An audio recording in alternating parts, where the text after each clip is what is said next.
فكرت تبدا الكورس اللي ناوي عليه من شهر، بدات فيه وقفلته، قلت مش جاهز، بس للاسف خسرت الفرصه تتعلم معلومه واحده كانت ممكن تفيدك. خسرت كسر الحاجز اللي بينك وبين اول خطوه، خسرت شعور انك بتتحرك. مثلا شفت موقف غلط وسكت في الشغل بقى او في البيت او حتى في الشارع، قلت انا مالي.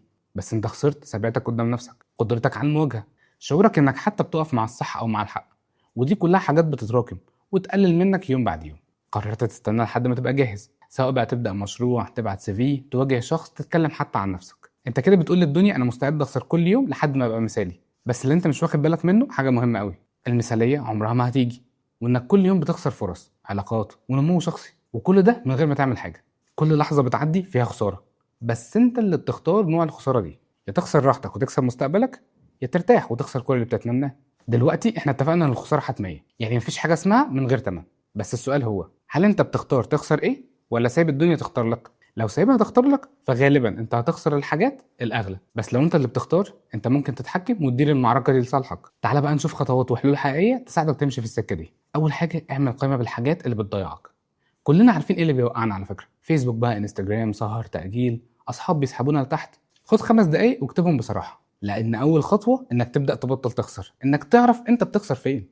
مثال مثلا، سيف كان بيضيع 3 ساعات كل يوم على لايفات ملهاش اي لازمه، ولما كتبهم في ورقه حس انه بيخسر عمره بايده. قرر انت هتخسر ايه النهارده بارادتك. الناس الناجحه مش اللي ما بتخسرش، بالعكس هما بيخسروا كتير جدا، بس الفرق هما بيختاروا يخسروا ايه، وبيختاروا ده امتى وليه.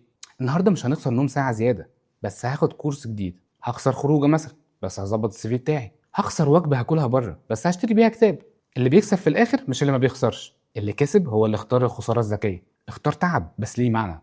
الراحه المؤقته ما فيهاش معنى، بس التعب لو صح هيبنيك. هو انت بتتعب ليه؟ لو عشان تزود دخلك، عشان تتعلم حاجه جديده، عشان تقرب حتى من حلمك، يبقى التعب ده مفيش فيه خساره، بالعكس ده استثمار. لمياء لما بدات تتعب في تنظيم يومها كانت بتحس بارهاق، بس اول ما شافت اول انجاز قالت انا كنت متعوده اتعب بس من غير اي قيمه. اربط كل خطوه صغيره بهدف كبير. اكبر سبب بيخلينا نرجع للراحه السهله اننا مش شايفين نتيجه فوريه، بس لما تفتكر ان كل 1% هيوصلك لل100% هتبطل تستسهل.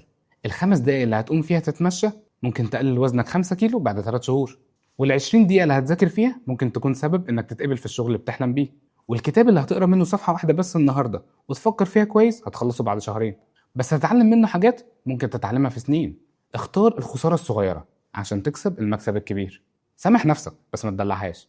انت بني ادم وهتغلط وهتضعف، بس ما تسيبش الضعف يبقى ستايل حياتك. لو وقعت يوم قوم تاني، بس ما تفضلش قاعد مكانك وتقول اصل ده خلاص ده انا بقى.